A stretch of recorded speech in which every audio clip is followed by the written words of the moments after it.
ನಮ್ಮಲ್ಲಿಯೂ ಸುಖ ಇದೆ, ನಮಗೂ ಶಕ್ತಿ ಇದೆ, ಭಗವಂತನಲ್ಲೂ ಶಕ್ತಿ ಇದೆ, ಏನು ವ್ಯತ್ಯಾಸ, ನಮಗೂ ಭಗವಂತನಿಗೂ ಏನು ವ್ಯತ್ಯಾಸ ಅಂತಂದಾಗ ಶ್ರೀಮದಾಚಾರ್ಯ ಹೇಳಿದ್ರು, ನಮ್ಮಲ್ಲಿ ಇರುವಂತಹ ಜ್ಞಾನ ಸುಖ ಶಕ್ತಿಗಳು ಭಗವಂತನಲ್ಲಿಲ್ಲ, ನರಸಿಂಹದೇವರಲ್ಲಿ ಸತ್ಜ್ಞಾನ ಸತ್ಸುಖ ಸತ್ಶಕ್ತಿ ಅಂತಂದು ಈ ರೀತಿಯಾಗಿ ಸತ್ಶಬ್ದವನ್ನು ಎಲ್ಲಾ ಕಡೆ ಅನ್ವಯ ಮಾಡಬೇಕು ಅಂತ ಟೀಕಾಕೃತ್ಪಾದರು ಹೇಳ್ತಾರೆ. ಅಂದ್ರೆ ನರಸಿಂಹದೇವರಲ್ಲಿರುವಂತಹ ಜ್ಞಾನ ಎಂತಹದ್ದು ಅಂದ್ರೆ ಸತ್ಜ್ಞಾನ, ಅಂದ್ರೆ ನಿಯಮೇನ ಯಥಾರ್ಥವಾಗಿರುವಂತಹ ಜ್ಞಾನ. ನಮಗೆ ಸರಿಯಾದ ಜ್ಞಾನ ಇರೋದಿಲ್ಲ, ನನ್ನ ಮುಂದೆ ಇರುವಂತಹ ಪುಸ್ತಕದ ಜ್ಞಾನ ನನಗೆ ಆಗೋದಿಲ್ಲ, ಮೇಲೆ ಇದು ಭಾಗವತ ಅಂತ ತಿಳ್ಕೊಳ್ತೀನಿ, ಆದ್ರೆ ಅದರಲ್ಲಿ ಇರುವಂತಹ ವಿಶೇಷ ಜ್ಞಾನ ನನಗೆ ಆಗೋದಿಲ್ಲ. ಆದ್ರೆ ಭಗವಂತನಿಗೆ ಆತರ ಮಿಥ್ಯಾ ಜ್ಞಾನ ಎಂದಿಗೂ ಇಲ್ಲ. ಅದರಿಂದಾಗಿ ಭಗವಂತ ವೇದವ್ಯಾಸ ರೂಪವನ್ನು ತಾಳಿ ಇಷ್ಟೆಲ್ಲ ಗ್ರಂಥಗಳನ್ನು ರಚನೆಯನ್ನು ಮಾಡಿದಾಗ ಏನಾದ್ರೂ ತಪ್ಪು ಹೇಳಿರ್ಬೋದಲ್ಲ ಭಗವಂತ ಅಂತ ಸರ್ವಥಾ ನಾವು ಆ ರೀತಿಯ ವಿಚಾರ ಮಾಡುವಂತೆ ಇಲ್ಲ. ಯಾಕೆಂದ್ರೆ ಭಗವಂತನ ಜ್ಞಾನ ಸತ್ಜ್ಞಾನ, ಯಥಾರ್ಥ ಜ್ಞಾನ ಭಗವಂತನದು. ಮತ್ತು ಭಗವಂತನಲ್ಲಿರುವಂತಹ ಸುಖ, ನಮ್ಮಲ್ಲೂ ಸುಖ ಇದೆ, ಭಗವಂತನಲ್ಲೂ ಸುಖ ಇದೆ. ಭಗವಂತನೇನ್ರಿ ಮಹಿಮಾ ಅಂತಂದ್ರೆ ಭಗವಂತನಲ್ಲಿರುವಂತಹ ಸುಖ ಸತ್ಸುಖ, ಅಂದ್ರೆ ನಮಗೆ ಸುಖವಾಗತ್ತೆ. ಇವತ್ತು ಸುಖವಾಯಿತು ಅಂದ್ರೆ ಮತ್ತೆ ಮರುಕ್ಷಣದಲ್ಲಿ ದುಃಖವನ್ನು ಅನುಭವಿಸ್ತೀವಿ, ಮತ್ತೆ ಸುಖ. ಈ ಸುಖ ದುಃಖಗಳ ಚಕ್ರದಲ್ಲಿ ನಾವು ಮುಳುಗಿ ಸಿಳುಕಾಕೊಂಡು ಇಲ್ಲೇ ಒದ್ದಾಡ್ತಾ ಇರ್ತೀವಿ. ಆದ್ರೆ ನರಸಿಂಹದೇವರಲ್ಲಿರುವಂತಹ ಸುಖ ಅಂತಹದ್ದಲ್ಲ, ಸತ್ಸುಖ ಅಂದ್ರೆ ದುಃಖದಿಂದ ಮಿಶ್ರಿತವಾಗದೇ ಇರುವಂತಹ ಕೇವಲ ಸುಖರೂಪನಾಗಿದ್ದಾನೆ ಭಗವಂತ, ಕೇವಲ ಆನಂದಮಯ, ಅಂದ್ರೆ ಸಕಲ ಗುಣ ಪರಿಪೂರ್ಣನಾಗಿದ್ದಾನೆ ಭಗವಂತ ಅಂತ ಎಲ್ಲಾ ಶಾಸ್ತ್ರಗಳಲ್ಲಿ ಹೇಳ್ತಾ ಇರ್ತಾರೆ. ಅದೇನ್ರಿ ಭಗವಂತ ಕೇವಲ ಗುಣಗಳಿಂದಾಗಿ ಪೂರ್ಣನಾಗಿದ್ದಾನೆ, ಸುಖದಿಂದ ಪೂರ್ಣನಾಗಿದ್ದಾನೆ ಅಂದ್ರೆ ಏನು ಅಂತಂದ್ರೆ, ನಮ್ಮಂತೆ ಪ್ರಾಕೃತವಾದ ದೇಹ ಭಗವಂತನಿಗೆ ಇಲ್ಲ. ನಮ್ಮ ದೇಹವನ್ನು ನಾವೇನಾದ್ರೂ ಕಟ್ ಮಾಡಿಕೊಂಡ್ರೆ ಅದರಲ್ಲಿ ರಕ್ತ, ಕೀವು, ಮಾಂಸ ಇದೆಲ್ಲ ಇರತ್ತೆ. ಭಗವಂತನ ದೇಹದಲ್ಲಿ ರಕ್ತ, ಕೀವು, ಮಾಂಸ ಇಲ್ಲ, ಕೇವಲ ಆನಂದನೆ. ಅಂದ್ರೆ ಹೇಗೆ ಹೇಳಬೇಕು ಅಂದ್ರೆ, ಒಂದು ಉದಾಹರಣೆ ಕೊಡಬೇಕು ಅಂದ್ರೆ, ನಾವೆಲ್ಲ ಮಕ್ಕಳು ಜಾತ್ರೆಗೆ ಹೋದಾಗ ಗೊಂಬೆಗಳನ್ನು ತಗೋತಿರ್ತಾರೆ. ಈ ಸಕ್ರಿ ಗೊಂಬೆ ಅಂತ ಸಿಕ್ಕಿರ್ತಾರೆ, ಈ ಮದುವೆ ಕಾಲದಲ್ಲಿ ಇಟ್ಟಿರ್ತಾರೆ. ಆ ಸಕ್ರಿ ಗೊಂಬೆ ನೋಡಿದಾಗ ಆ ಮೂಗುನೂ ಸಕ್ರಿನೇ, ಕಣ್ಣನೂ ಸಕ್ರಿನೇ, ಕೈಕಾಲು ಎಲ್ಲನೂ ಸಕ್ರಿಮಯ. ಹಾಗೆ ಭಗವಂತನ ದೇಹ ಪೂರ್ಣ. ಯಾವ ಅವಯವವನ್ನು ತೆಗೆದುಕೊಂಡ್ರೆ ನೀವು ಅದು ಆನಂದ ಪೂರ್ಣ, ಸುಖಪೂರ್ಣ, ಸ್ವಲ್ಪನೂ ದುಃಖ ಇಲ್ಲ ಅಲ್ಲಿ. ಭಗವಂತನ ದೇಹ ಅಂತ ಅದು ಸತ್ಸುಖ ಅಂತ ಹೇಳಿದ್ರು. ಇನ್ನ ಭಗವಂತನ ಶಕ್ತಿ, ನರಸಿಂಹದೇವರ ಶಕ್ತಿ ನಾವೆಲ್ಲ ಭಾಗವತದಲ್ಲಿ ವಿಶೇಷವಾಗಿ ವರ್ಣನೆ ಮಾಡಿದ್ದಾರೆ. ಆ ಶಕ್ತಿ ಎಂತಹದ್ದು ಅಂದ್ರೆ ಸತ್ಶಕ್ತಿ, ಅಂದ್ರೆ ಅಪ್ರತಿಬದ್ಧವಾಗಿರುವಂತಹ ಶಕ್ತಿ ನರಸಿಂಹದೇವರದು. ಇಂದಿಗೂ ಕೂಡ ನರಸಿಂಹದೇವರ ಶಕ್ತಿಯನ್ನು ಮೀರಿರುವಂತಹ ಶಕ್ತಿ ಇನ್ನೊಂದು ಲೋಕದಲ್ಲಿ ಇಲ್ಲವೇ ಇಲ್ಲ. ನಮ್ಮ ಶಕ್ತಿಯನ್ನು ನಮ್ಗಿಂತ ಇನ್ನೊಂದು ಬಲಿಷ್ಠವಾದ ಪುರುಷ ಬಂದಾಗ ಅವರ ಶಕ್ತಿಯಿಂದ ನಮ್ಮ ಶಕ್ತಿ ಸೋಲತ್ತೆ. ಆದರೆ ನರಸಿಂಹದೇವರ ಶಕ್ತಿ ಎಂದಿಗೂ ಕೂಡ ಸೋಲಿಲ್ಲ. ಪ್ರತಿಬದ್ಧವಾಗಿರುವಂತಹ ಶಕ್ತಿ ಅಲ್ಲೇ ಅಲ್ಲ, ಅಪ್ರತಿಬದ್ಧವಾಗಿರುವಂತಹ ಶಕ್ತಿ ನರಸಿಂಹದೇವರದು. ಇಂತಹ ಸಜ್ಞಾನ ಸತ್ಸುಖ ಸತ್ಶಕ್ತಿಗಳಿಂದಾಗಿ ಸಮುದ್ರದಲ್ಲಿ ನರಸಿಂಹದೇವರಿದ್ದಾರೆ. ಅಂದ್ರೆ ಸಮುದ್ರಕ್ಕೆ ಮತ್ತೆ ಲಿಮಿಟ್ ಇರುತ್ತೆ, ಬೌಂಡ್ರಿ ಇರುತ್ತೆ. ನಮಗೆ ಇಲ್ಲಿಂದ ನೋಡಿದಾಗ ಸಮುದ್ರದ ತೀರ ಕಾಣಿಸೋದಿಲ್ಲ, ಆದ್ರೆ ಒಂದು ಬೋಟ್ ಹಾಕೊಂಡು ದೊಡ್ಡ ಶಿಪ್ ಅಲ್ಲಿ ಹೋದಾಗ ಕೊನೆಗೆ ಸಮುದ್ರದ ದಂಡಿಯನ್ನು ನಾವು ಸೇರ್ತೀವಿ. ಹಂಗೆ ನರಸಿಂಹದೇವರ ಸುಖಶಕ್ತಿ, ಜ್ಞಾನ ಸುಖಶಕ್ತಿಗಳಿಗೆ ಮತ್ತೆ ಬೌಂಡ್ರಿ ತೀರ ಇದೆಯಾ ಅಂತ ಪ್ರಶ್ನೆ ಬರುತ್ತೆ.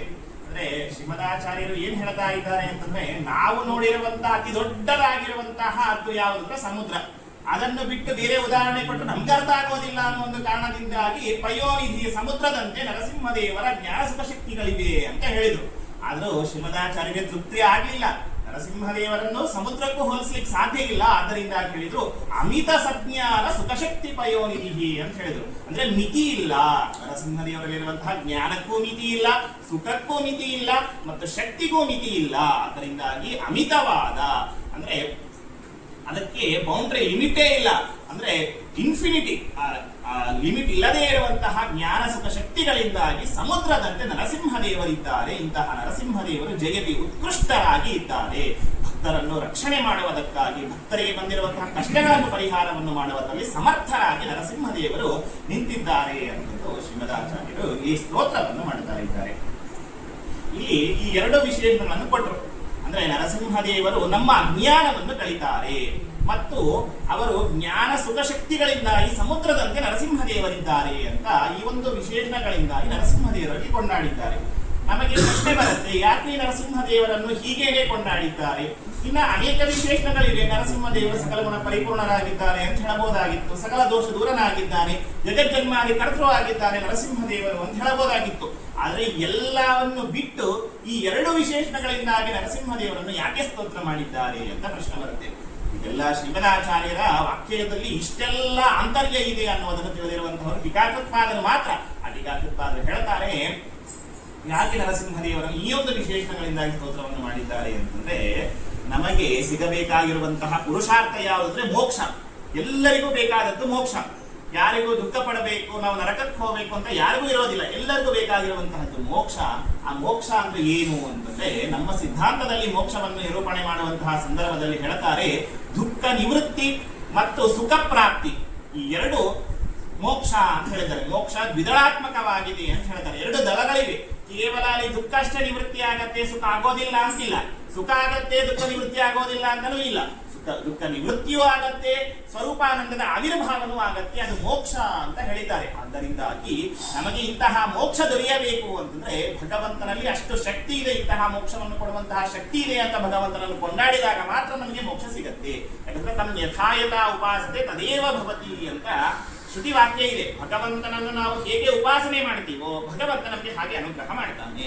ಭಗವಂತ ಅವನು ಸಕಲ ಗುಣ ಪರಿಪೂರ್ಣ ಅಂತ ಉಪಾಸನೆ ಮಾಡಿದ್ರೆ ಯಥಾಯೋಗ್ಯವಾಗಿ ನಮಗೂ ಭಗವಂತ ಗುಣಗಳನ್ನು ಕೊಡ್ತಾನೆ. ಭಗವಂತ ದುಃಖರಹಿತನಾಗಿದ್ದಾನೆ ಅಂತ ಉಪಾಸನೆ ಮಾಡಿದ್ರೆ ಯಥಾಯೋಗ್ಯವೇ ನಮ್ಮ ದುಃಖವನ್ನು ಕೂಡ ಭಗವಂತ ಪರಿಹಾರ ಮಾಡ್ತಾನೆ. ಇದು ಶ್ರುತಿ ಹೇಳುವಂತಹ ಮಾತು, ವೇದ ಹೇಳುವಂತಹ ಮಾತು. ಆದ್ದರಿಂದಾಗಿ ಶ್ರೀಮದಾಚಾರ್ಯರು ಏನ್ ಮಾಡಿದ್ರು ಅಂತಂದ್ರೆ, ಭಗವಂತ ನೀನು ಅಜ್ಞಾನವನ್ನು ನಿವರ್ತನೆಯನ್ನು ಮಾಡುವುದರಲ್ಲಿ ಸೂರ್ಯನಂತೆ ಇದ್ದಿ ಅಂತ ಹೇಳುವುದರಿಂದಾಗಿ ನಮಗೆ ಅನಿಷ್ಟ ನಿವೃತ್ತಿ ಆಗತ್ತೆ. ನಮಗೆ ಅನಿಷ್ಟವಾದದ್ದು ಯಾವುದು ಅಂದ್ರೆ ಅಜ್ಞಾನ. ಅಜ್ಞಾನದಿಂದಾಗಿ ನಮಗೆ ಕಷ್ಟಗಳು ಬರುತ್ತೆ, ಅಜ್ಞಾನದಿಂದಾಗಿ ನಮಗೆ ದುಃಖ ಆಗತ್ತೆ.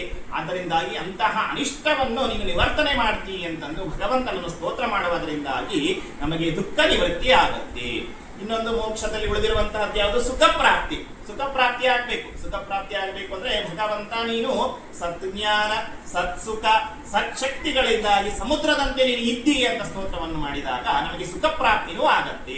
ಅದರಿಂದಾಗಿ ದುಃಖ ನಿವೃತ್ತಿ, ಸುಖ ಪ್ರಾಪ್ತಿ ರೂಪವಾದ ಮೋಕ್ಷ ನಮಗೆ ಸಿಗಬೇಕು ಅನ್ನುವ ಒಂದು ಕಾರಣದಿಂದಾಗಿ ಅನೇಕ ವಿಶೇಷಣಗಳಿದ್ರೂ ಕೂಡ ಅವುಗಳನ್ನು ಸರಿಸಿ ಈ ಎರಡು ವಿಶೇಷಣಗಳಿಂದಾಗಿ ನರಸಿಂಹದೇವರನ್ನು ಇಲ್ಲಿ ಶ್ರೀಮದಾಚಾರ್ಯರು ಸ್ತೋತ್ರವನ್ನು ಮಾಡ್ತಾರೆ. ಈ ರೀತಿಯಾಗಿ ಶ್ರೀಮದಾಚಾರ್ಯರ ಒಂದು ವಾಕ್ಯವನ್ನು ಸರಿಯಾಗಿ ನಾವು ತಿಳಿಯಬೇಕು ಅಂದ್ರೆ ಟೀಕಾಕೃತ್ಪಾದರ ವಾಕ್ಯವನ್ನು ನೋಡಿದಾಗ ಮಾತ್ರ ತಿಳಿದು ಬರುತ್ತೆ. ಅಂತಹ ಶಕ್ತಿ ನರಸಿಂಹದೇವರ ಶಕ್ತಿಯನ್ನು ಇಲ್ಲಿ ಶ್ರೀಮದಾಚಾರ್ಯರು ಕೊಂಡಾಡಿದ್ದಾರೆ. ಇನ್ನು ಅನೇಕ ಸ್ತೋತ್ರಗಳಿವೆ ನರಸಿಂಹದೇವರನ್ನು ಕೊಂಡಾಡುವಂತಹ ಅನೇಕ ಸ್ತೋತ್ರಗಳು. ಅನೇಕ ಭಾಗವತದಲ್ಲಿಯೂ ಅನೇಕ ಮಹಿಮೆಗಳು ಬರುತ್ತೆ. ಅದೆಲ್ಲವನ್ನು ತಿಳಿಯಲಿಕ್ಕೆ ನಮ್ಮಿಂದ ಆಗೋದಿಲ್ಲ. ಆದ್ದರಿಂದಾಗಿ ಒಂದು ಶ್ಲೋಕವನ್ನು ನಾವು ಇವತ್ತು ತಿಳಿದಿದ್ದೇವೆ. ಶ್ರೀಮದಾಚಾರ್ಯರು ನರಸಿಂಹದೇವರನ್ನು ಕೊಂಡಾಡಿರುವಂತಹ ಒಂದು ಶ್ಲೋಕದ ಅರ್ಥವನ್ನು ತಿಳಿದು ಇನ್ನ ಅಂತಹ ಶ್ರೀಮದಾಚಾರ್ಯರ ಸಾಕ್ಷಾತ್ ಶಿಷ್ಯರು ತ್ರಿವಿಕ್ರಮ ಪಂಡಿತಾಚಾರ್ಯರು, ಅವರು ಕೂಡ ವಿಶೇಷವಾಗಿ ನರಸಿಂಹದೇವರ ಸ್ತೋತ್ರವನ್ನು ಮಾಡಿದ್ದಾರೆ.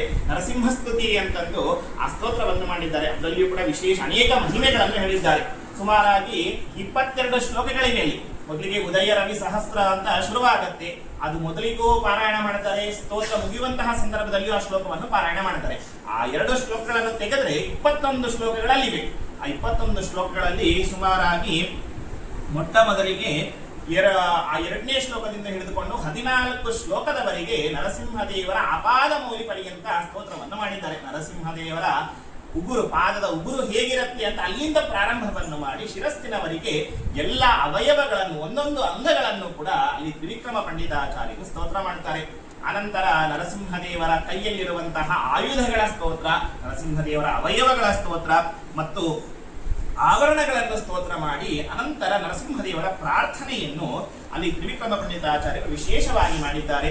ಅದರಲ್ಲಿ ನಾವು ಒಂದು ಶ್ಲೋಕದ ಅರ್ಥವನ್ನು ಮಾತ್ರ ತಿಳಿಯೋಣ. ಉದಯ ರವಿ ಸಹಸ್ರ ದ್ಯೋತಿತಂ ರೂಕ್ಷ ವೀಕ್ಷಂ ಪ್ರಳಯ ಜಲದಿನಾಥಂ ಕಲ್ಪಕೃತ್ವನ್ಹಿವಕ್ತ್ರಂ ಸುರಪತಿ ರಿಪುವಕ್ಷ ಛೇದ ರಕ್ಷೋಕ್ಷಿತಾಂಗಂ ಪ್ರಣತ ಭಯಹರಂತಂ ನಾರಸಿಂಹಂ ನಮಾಮಿ. ನಾರಸಿಂಹಂ ನಮಾಮಿ ಅಂತಂದು ನರಸಿಂಹದೇವರನ್ನು ನಾನು ನಮಸ್ಕಾರ ಮಾಡ್ತೇನೆ ಅಂತಂದು ತ್ರಿವಿಕ್ರಮ ಪಂಡಿತಾಚಾರ್ಯರು ಹೇಳ್ತಾ ಇದ್ದಾರೆ. ತ್ರಿವಿಕ್ರಮ ಪಂಡಿತಾಚಾರ್ಯರು ಎಷ್ಟು ಮಹಾ ಮೇಧಾವಿಗಳು ಅಂತಂದ್ರೆ ಇಕ್ಕುಚ ತಿಲಕ ಸೋನು ಅಂತ ಮುಂದೆ ಬರ್ತದೆ. ಆ ಒಂದು ಅವರ ಪರಂಪರೆಯಲ್ಲೇ ಎಲ್ಲರೂ ಪಂಡಿತರು.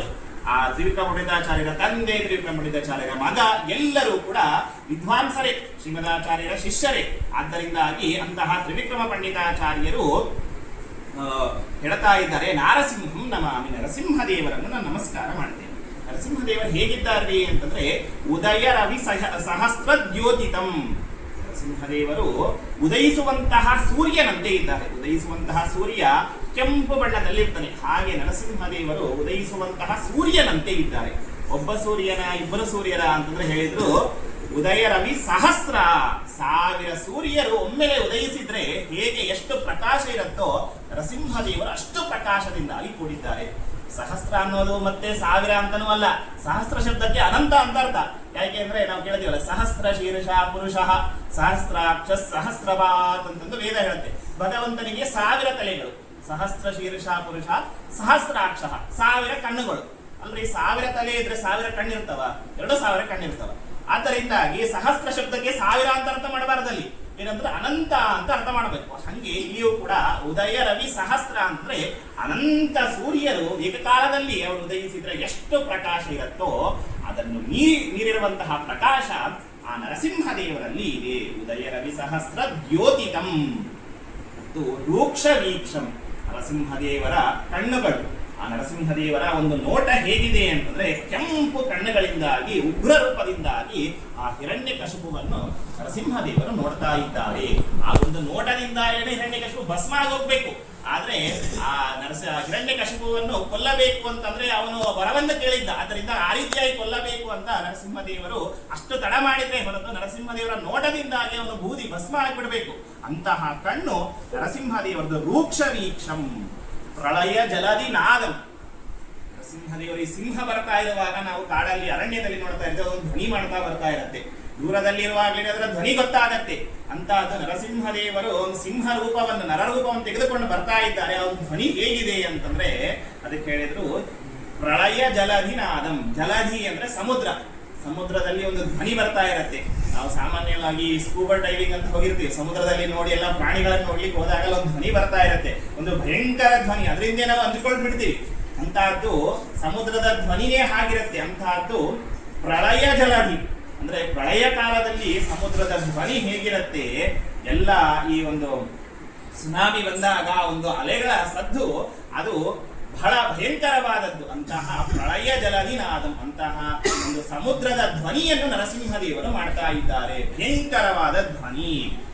ಕಲ್ಪಕೃತ್, ಕಲ್ಪಕೃತ್ ಅಂದ್ರೆ ಕಲ್ಪವನ್ನು ಮಾಡ್ತಾನೆ ಭಗವಂತ, ಅಂದ್ರೆ ಸೃಷ್ಟಿಯನ್ನು ಮಾಡ್ತಾನೆ. ಸೃಷ್ಟಿಯನ್ನು ಮಾಡ್ತಾನೆ ಅಂದ್ರೆ ಮೊದಲೇ ಸಂಹಾರ ಮಾಡಬೇಕು, ಸಂಹಾರ ಆದ್ರೇನೆ ಸೃಷ್ಟಿ ಆಗತ್ತೆ. ಆದ್ದರಿಂದ ಕಲ್ಪಕೃತ್ ಅನ್ನುವ ಶಬ್ದಕ್ಕೆ ಪ್ರಳಯವನ್ನು ಮಾಡುವಂತಹವನು ಭಗವಂತ. ಅಂದ್ರೆ ನಾವೆಲ್ಲ ತಿಳಿದಿದ್ದೇನು ಅಂದ್ರೆ ನರಸಿಂಹದೇವರು ಈ ಒಂದು ಹಿರಣ್ಯಕಶಿಪುವನ್ನು ಸಂಹಾರ ಮಾಡುವುದಕ್ಕಾಗಿ ಅವತಾರ ಮಾಡಿದ್ದಾರೆ ಅಂತ ಅಷ್ಟೇ ಅಲ್ಲ, ಪ್ರಳಯ ಕಾಲದಲ್ಲಿ ಮತ್ತೆ ಭಗವಂತ ನರಸಿಂಹ ರೂಪವನ್ನು ತಾಳ್ತಾನೆ. ನರಸಿಂಹ ರೂಪದಿಂದಾಗಿ ಸಮಸ್ತ ಜಗತ್ತನ್ನು ಪ್ರಳಯ ಮಾಡ್ತಾನೆ ಭಗವಂತ. ಆ ಒಂದು ನರಸಿಂಹದೇವರ 3ನೇ ಕಣ್ಣು, ಆ 3ನೇ ಕಣ್ಣನ್ನು ತೆಗೆದು ಎಲ್ಲವನ್ನು ಆ ಕಣ್ಣಿನಿಂದಾಗಿ ಬೆಂಕಿ ಬರತ್ತೆ, ಅಗ್ನಿಯಿಂದಾಗಿ ಎಲ್ಲವನ್ನು ಕೂಡ ನರಸಿಂಹದೇವರು ಸುಟ್ಟಾಕ್ತಾರೆ. ಅಂದ್ರೆ ಅನಿರುದ್ಧ ಪ್ರದ್ಯುಮ್ನ ಸಂಕರ್ಷಣ ಅಂತ ನಾವು ಭಗವಂತ ರೂಪಗಳನ್ನು ಚಿಂತನೆ ಮಾಡ್ತಿರ್ತೀವಿ. ಅನಿರುದ್ಧ ಅಂದ್ರೆ ಭಗವಂತ ಅನಿರುದ್ಧ ರೂಪದಿಂದಾಗಿ ಸೃಷ್ಟಿಯನ್ನು ಮಾಡ್ತಾನೆ, ಅನಿರುದ್ಧ ಪ್ರದ್ಯುಮ್ನ ರೂಪದಿಂದಾಗಿ ಎಲ್ಲವನ್ನು ರಕ್ಷಣೆ ಮಾಡ್ತಾನೆ, ಮತ್ತು ಸಂಕರ್ಷಣ ರೂಪದಿಂದಾಗಿ ಭಗವಂತ ಸಂಹಾರವನ್ನು ಮಾಡ್ತಾನೆ. ಸಂಕರ್ಷಣ ಜ್ವಾಲ, ಭಗವಂತನ ಬಾಯಿಯಿಂದಾಗಿ ಒಂದು ಬೆಂಕಿ ಬರುತ್ತೆ, ಬೆಂಕಿಯಿಂದಾಗಿ ಎಲ್ಲವನ್ನು ಕೂಡ ಸುಟ್ಟು ಹಾಕ್ತಾನೆ. ಆ ಒಂದು ರೂಪ ಸಂಕರ್ಷಣ ರೂಪದಿಂದಾಗಿ ಸಂಹಾರವನ್ನು ಮಾಡುವುದರ ಜೊತೆಗೆ ಮತ್ತು ನರಸಿಂಹದೇವರ ರೂಪವನ್ನು ತೆಗೆದುಕೊಂಡು 3ನೇ ಕಣ್ಣು ತ್ರಿನಯನಂ ಅಂತ ಬರುತ್ತೆ. ಉಗ್ರಂ ವೀರಂ ಮಹಾವಿಷ್ಣುಂ ಜ್ವಲಂತಂ ಸರ್ವತೋಮುಖಂ ನೃಸಿಂಹಂ ಭೀಷ್ಣಮದ್ಭಂ ಮೃತ್ಯುಂ ನಮಾಮ್ಯಹಂ ವಜ್ರಕಲ್ಪಂ ತ್ರಿನಯನಂ ಅಂತಂದು ಆ ನರಸಿಂಹದೇವರ ಧ್ಯಾನ ಶ್ಲೋಕದಲ್ಲಿ ಹೇಳ್ತಾರೆ. 3 ಕಣ್ಣುಗಳು ನರಸಿಂಹದೇವರಿಗೆ. ಆ 3ನೇ ಕಣ್ಣನ್ನು ತೆಗೆದು ಆಗ ಎಲ್ಲವನ್ನು ಕೂಡ ಭಸ್ಮವನ್ನು ಮಾಡ್ತಾನೆ. ಅದರಿಂದಾಗಿ ಈ ಒಂದು ಕಲ್ಪಕೃತ ಅಂತ ಈ ನರಸಿಂಹದೇವರ ಒಂದು ಸ್ತೋತ್ರವನ್ನು ಮಾಡಿ ಉದಯ ರವಿ ಸಹಸ್ರ ದ್ಯೋತಿತಂ ರೋಕ್ಷ ವೀಕ್ಷಂ ಪ್ರಳಯ ಜಲದಿನಾಥಂ ಕಲ್ಪಕೃತ್ ವನ್ಹಿ ವಕ್ತ್ರಂ. ಆ ವಕ್ರ ಮುಖದಲ್ಲಿ ಬೆಂಕಿ ಇದೆ, 3ನೇ ಕಣ್ಣಲ್ಲೇನೆ ಬೆಂಕಿ ಇದೆ. ಅದರಿಂದಾಗಿ ಎಲ್ಲವನ್ನು ಕೂಡ ನರಸಿಂಹದೇವರು ಸುಟ್ಟಾಕ್ತಾರೆ. ಇನ್ನ ಸುರಪತಿ ರಿಪು ವಕ್ಷಃ, ಸುರಪತಿ ರಿಪು ವಕ್ಷ ಛೇದ ರಕ್ತೋಕ್ಷಿತಾಂಗಂ. ಸುರಪತಿ ಅಂತಂದ್ರೆ ಇಂದ್ರ, ಇವನು ಎಲ್ಲ ದೇವತೆಗಳಿಗೆ ಪತಿ ಸ್ವಾಮಿಯಾಗಿದ್ದಾನೆ ಇಂದ್ರ. ಆ ಸುರಪತಿ ರಿಪು, ಆ ಇಂದ್ರನಿಗೆ ಶತ್ರು ಯಾರು ಅಂತಂದ್ರೆ ಹಿರಣ್ಯಕಶಿಪು. ಹಿರಣ್ಯಕಶಿಪು ಏನ್ ಮಾಡಿದ ಅಂದ್ರೆ ಇಂದ್ರನನ್ನೇ ತನ್ನ ಪದವಿಯಿಂದ ಕೆಳಗಿಳಿಸಿದಂತೆ.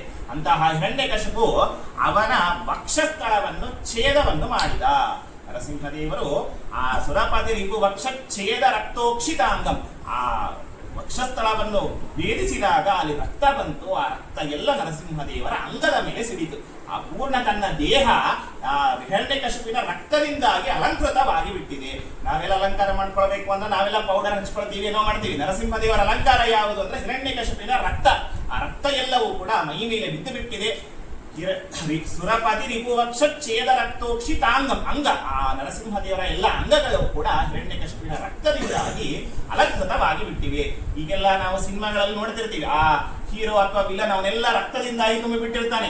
ಅದೆಲ್ಲ ಈ ಒಂದು ಶಾಸ್ತ್ರ ನರಸಿಂಹದೇವರ ಒಂದು ಅವತಾರವನ್ನೇ ಅವರು ತಲೆಯಲ್ಲಿ ಇಟ್ಟುಕೊಂಡು ಈ ರೀತಿಯಾಗಿ ಅವರು ಕಾನ್ಸೆಪ್ಟ್ ಮಾಡ್ಕೊಂಡಿರ್ತಾರೆ.